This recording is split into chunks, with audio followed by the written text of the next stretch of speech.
Good morning, everyone. I hope you're doing great. It is August 16, so we are going to read from Proverbs 16, and we are over halfway now of our monthly reading through the Proverbs. Here is Proverbs 16.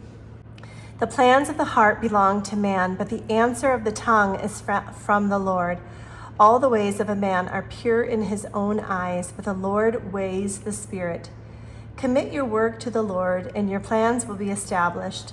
The Lord has made everything for its purpose, even the wicked for the day of trouble. Everyone who is arrogant in heart is an abomination to the Lord. Be assured he will not go unpunished. By steadfast love and faithfulness, iniquity is atoned for, and by the fear of the Lord one turns away from evil. When a man's ways please the Lord, he makes even his enemies to be at peace with him. Better is a little with righteousness than great revenues with injustice. The heart of man plans his way, but the Lord establishes his steps. An oracle is on the lips of a king. His mouth does not sin in judgment. A just balance and scales are the Lord's. All the weights in the bag are his work. It is an abomination to kings to do evil, for the throne is established by righteousness. Righteous lips are the delight of a king, and he loves him who speaks what is right. A king's wrath is a messenger of death, and a wise man will appease it. In the light of a king's face there is life, and his favor is like the clouds that bring the spring rain. How much better to get wisdom than gold! To get understanding is to be chosen rather than silver. The highway of the upright turns aside from evil. Whoever guards his way preserves his life. Pride goes before destruction, and a haughty spirit before a fall. It is better to be of a lowly spirit with the poor than to divide the spoil with the proud. Whoever gives thought to the word will discover good, and blessed is he who trusts in the Lord. The wise of heart is called discerning, and sweetness of speech increases persuasiveness. Good sense is a fountain of life to him who has it, but the instruction of fools is folly. The heart of the wise makes his speech judicious and adds persuasiveness to his lips. Gracious words are like a honeycomb, sweetness to the soul and health to the body. There is a way that seems right to a man, but its end is the way to death. A worker's appetite works for him, his mouth urges him on. A worthless man plots evil, and his speech is like a scorching fire. A dishonest man spreads strife, and a whisperer separates close friends. A man of violence entices his neighbor and leads him in a way that is not good.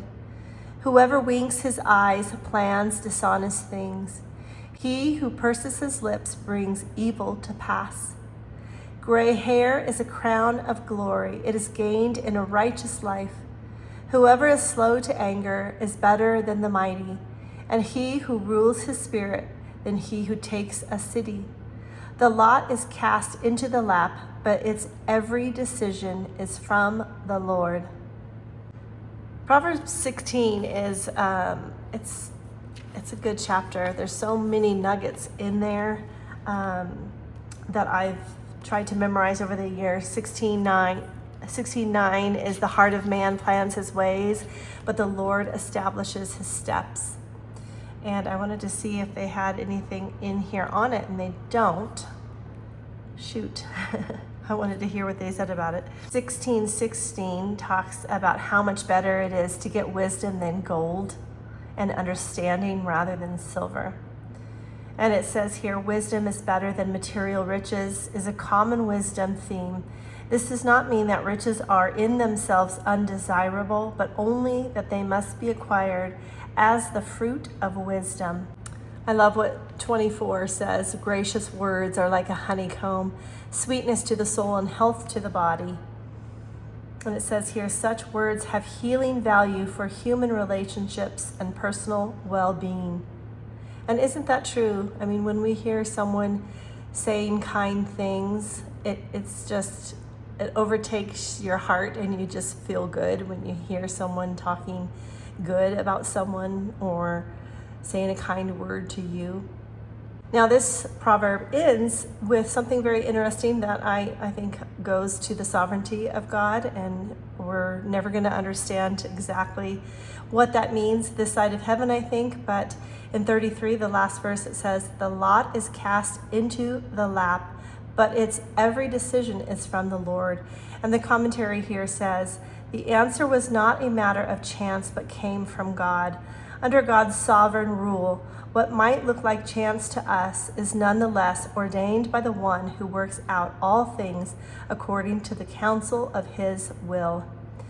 And I think that that can give us peace, because it is true that we will never understand things. There's so many things in this world that are confusing, but there is comfort in knowing that every decision is according to God's plan. And if we believe what the Bible says, we also know that all things work together for good to those who love him and who are called according to his name.